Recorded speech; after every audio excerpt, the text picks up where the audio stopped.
Hey, thanks very much for this interview. Really appreciate this. Yeah, so let's get right on.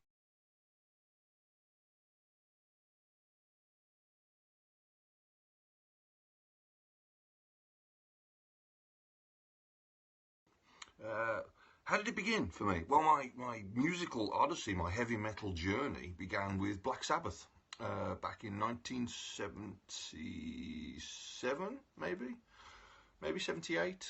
I can't remember, but it was round about then. I was 7 years old, so no, that would be 76 then. Yeah, I remember my sister putting the needle in the groove and saying, "Listen to this," and that initial riff kicked off, and yeah, I just fell in love with the music completely.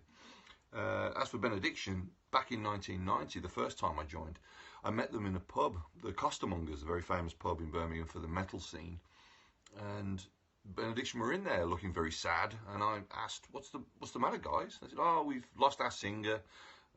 We got a tour coming up." And I said, "Well, look, I'll audition. How about that?" And they said, "Yeah, sure. Come on this day." And I did. There are a few other guys there as well, but I got the job, and well, here we are today.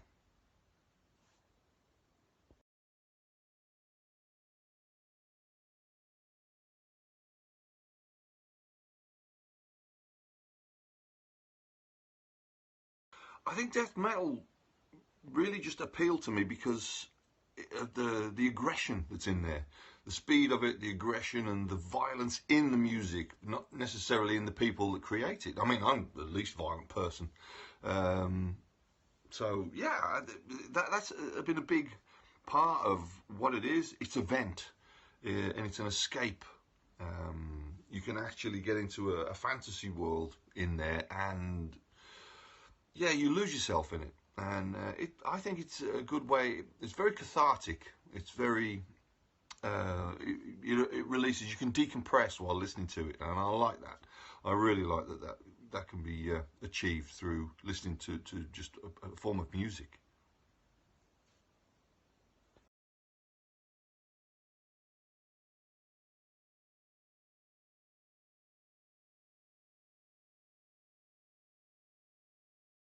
Working with the current Benediction lineup was amazing, and it will continue to be amazing.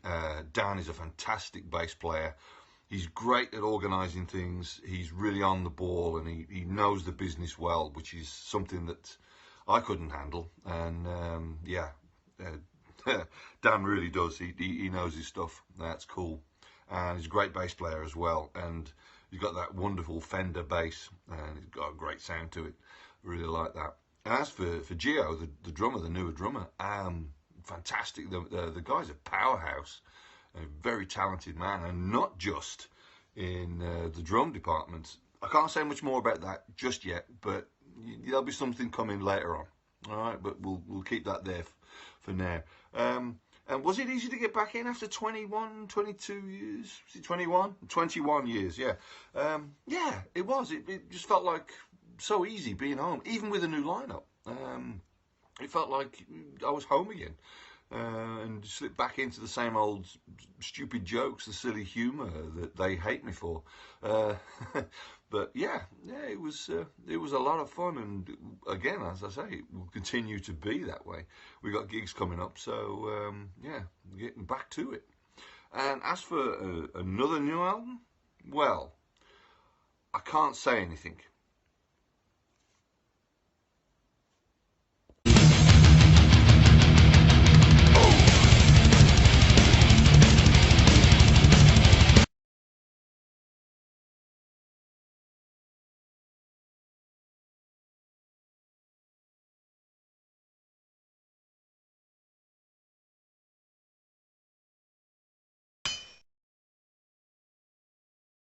It's difficult to say what takes the greatest amount of time when writing, because I'm not a part of doing the drums. I'm not a part of writing the guitar riffs. So I would say that it's. I would look at it only from my point of view. It can be difficult because you can go through periods of a writing block, really. But it's not always, and I always do tend to keep a bunch of lyrics that I've written free and put them somewhere safe, and I can always go back to them and say, oh, this is a good little piece right here. I can use that. That works as well. Doing what the band do is Darren and Rue will write guitar stuff. They'll have a basic drum machine to it. And if you hear the Benediction Scriptures Digipack release, there's 4 demo tracks on there from what we were recording via the internet together. So yeah, that's how we do it. There's a basic drum track, and we'll give that to Gio, and he'll work out drums for it. I'll continue with the vocals and tweak them now and again, and yeah, it all works, but it is hard work. I won't say it's a lengthy process, but we do take the songs and say, okay, let's cut that bit out, or add that bit there, or lengthen that, and eventually we get to where we want to be with the music. So that's how it is. Not a long process, but yeah, it's long enough, which is kind of a confusing answer. Sorry about that.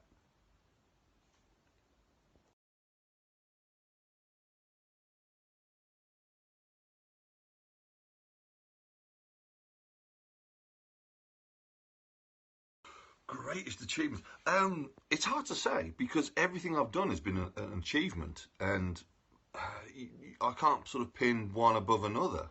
You know, whether it's been with Benediction or when I joined Bolt Thrower, or back with Benediction, the stuff I did with Downlord, Down Among the Dead Men, Echelon, etc. All those bands. Even the latest, the debut rather, the debut Hellfrost and Fire that should be coming out any day now. That is a great achievement. So I can't put a pin in what's the greatest or a bunch of them, because to me they all are. So you know, I love everything that I've done. I don't have a bad moment with it.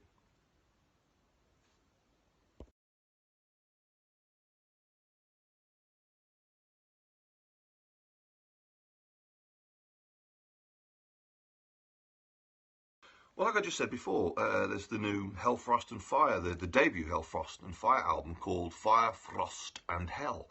That's coming out March the 18th on Transcending Obscurity Records. So far we've had positive reviews, really a lot of interest in it. I'm very pleased. It's old school death metal with a touch of, well, okay, a lot of Celtic Frost and Hellhammer influence. And yeah, it's something I've wanted to do for a very long time, and the response so far has been phenomenal. I've really enjoyed reading what people have said about it, and it's been such warming words. Same goes for a lot of the other albums. Down Among the Dead Men, Echelon, Ursinne. It's all stuff that's still on the go, and stuff coming out this year, early next year as well. So yeah, keep an eye out. I don't like slowing down when it comes to music. I like to keep things going along and doing these projects. And as one may come to an end, another will start, and we'll move around and do other things, and that is happening as well. Maybe I'll talk about that in a bit, but yeah, the reaction to them has been fantastic.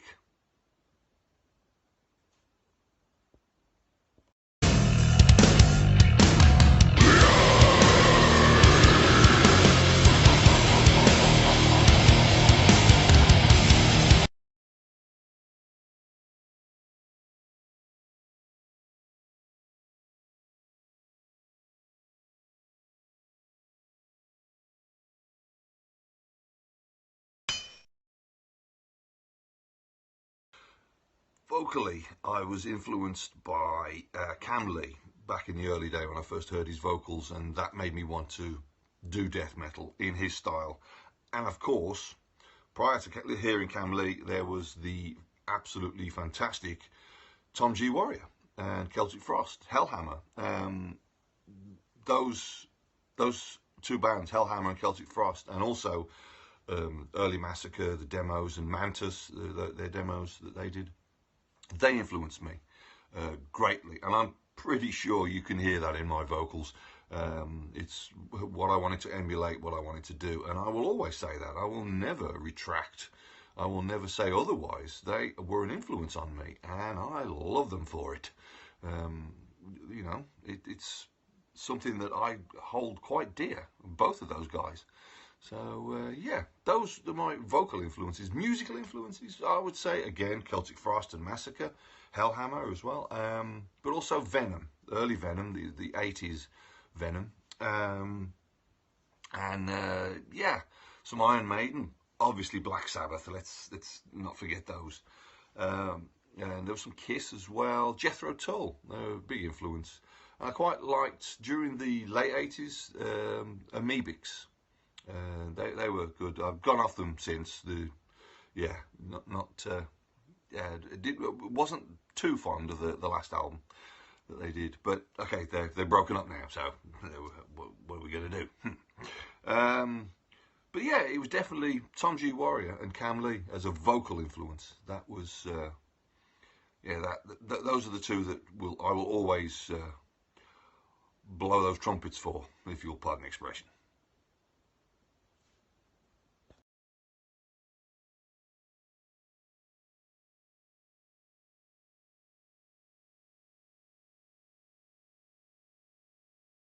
Top extreme albums. Well, To Megatherion is definitely one, by Celtic Frost, of course. And Morbid Tales as well. You can't have one without the other. And Emperor's Return. In fact, everything by Celtic Frost. All right. Everything by Massacre, and everything by Bolt Thrower. Even the one that I was singing on. Okay. Let's just say that. Those my top extreme albums. They're albums that are constantly on my turntable. They're always a bit getting played.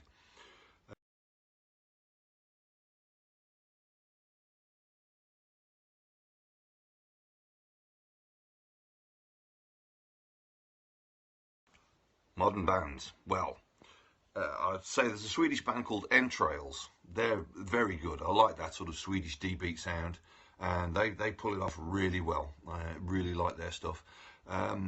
There's the Brazilian band Crypta, well, Brazilian and Dutch, actually, because of Sonia.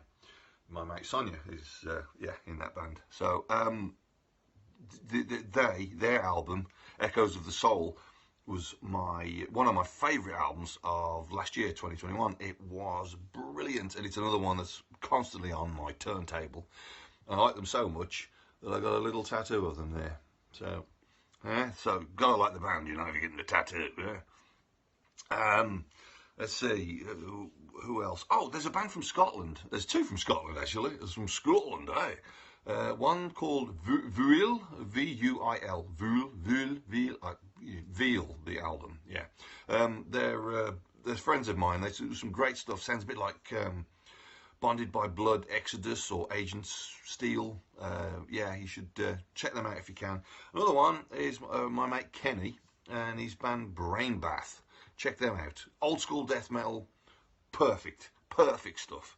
It's exactly what it says on the tin, and it's just brilliant. It floats my goat, absolutely 100%. So check them all out.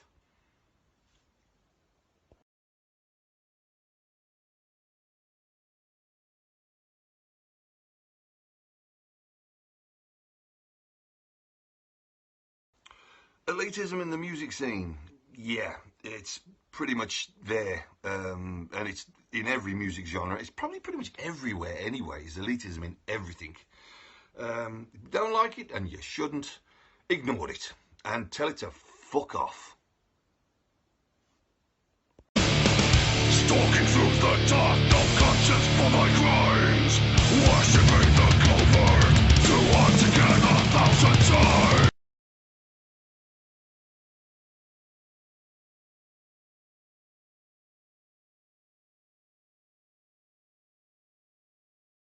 My other projects, I've got a list here. I'll have to read them off. You got Down Among the Dead Men, and they've got 3 albums out. We've got 3, and we're writing a new one. There's Echelon. There's 2 albums out, a third's on the way. Is that right? Yes, that's right. There's Stygian Dark. There's 1 album out already. There's an EP, a 7-inch coming out soon as well. And we're going to re-release the first album with some bonus tracks. There's a band called Formaldehydist. That's myself and Mass Hall on vocals, and Roger Johansson again. But yeah, it's kind of a bit like Abscess, a bit Autopsy, that sort of, yeah, it's all about drinking beer and getting drunk and stuff like that. Yeah, it's that sort of jokey, humorous metal. So it's fun. We've got the 1 album out, and we're going to do something else pretty soon. So no worries. Then there's Ursinne, working on a new album right now. Got the 1 album out already, and some Christmas songs that we did for charity. So yeah, check that out. All available up on Bandcamp, YouTube, and all that. You can play it anyway. You can hear it. There's also Hellfrost and Fire. The debut comes out pretty soon. Well, it's March the 18th, in fact, very, very soon. Fire, Frost and Hell is the album title, and yeah, Transcending Obscurity Records. Please go and check that out. You will enjoy it. In fact, the whole album is streaming somewhere on YouTube. You can go and check out the whole entire album, and then if you want to buy it, you can go and get it from Transcending Obscurity Records. What else? I've written something else here. All right, I've got one other new band that I can't. There's no name for it yet, which is sort of a slow, doomy type thing. I'm not going to say much more about that. And another is a desert rock type band. Again, can't say much more about that. But so I've got those 2 on the go, and there's some other little things on the boil as well. Plenty to do. And let's not forget this brand new Benediction album that's not going to happen. Yes, it is.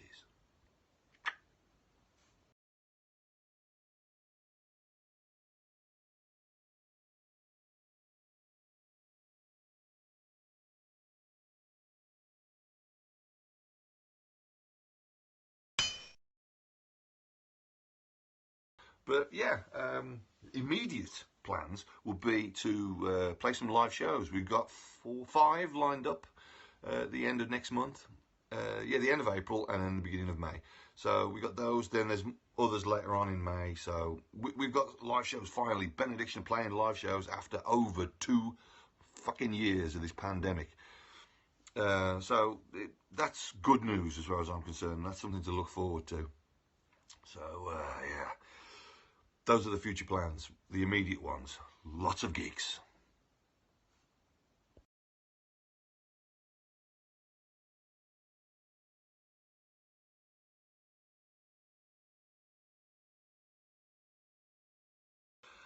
I haven't lived in England for 24 years, so I'm not that up on the metal scene there.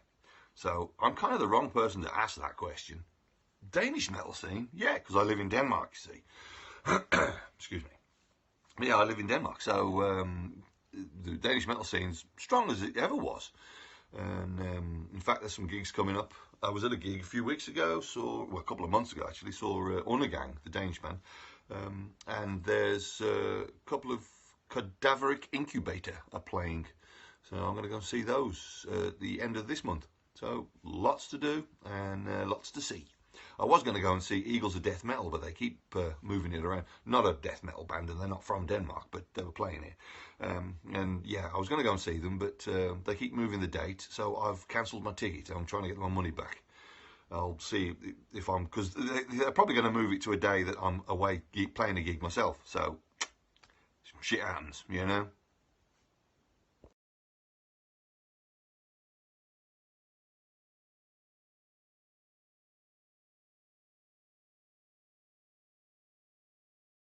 Well, for those of you visiting this channel, I really hope that I haven't bored you and that you've enjoyed this interview. I certainly enjoyed doing it. And I'm now going to go. People would think I'd go and have a beer. Well, it's Monday evening, and I don't drink during the week, unless I'm playing a gig. But no, because I have a job and I get up and do all the adult things. So I don't drink beer during the week. So what I'm going to do is have some chocolate milk, some ice cream, and some cake, because that is death metal. Alrighty, but yeah, as for this channel, check it out. Don't forget to hit subscribe, and then there's the little bell as well. Click on that. So that's what you got to do with this channel. It will be a nice little help, a nice little bonus to the channel. Thank you.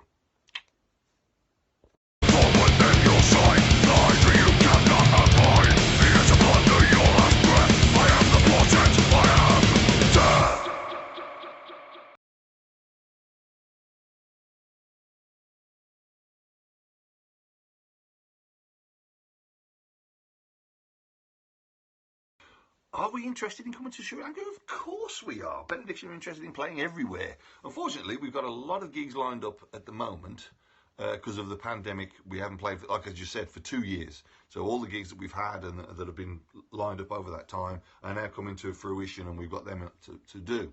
So, yeah, but who knows what the future can bring.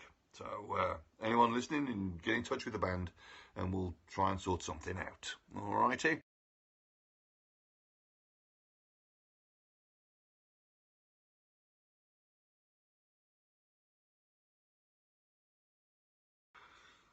Well, I will now take this moment to say a big thank you to you for watching the video. Thanks for giving me the questions. And stay true to the scene, and the scene will stay true to you. All right? That is something you should do for sure. And one more thing. Russian warship. Go fuck yourself.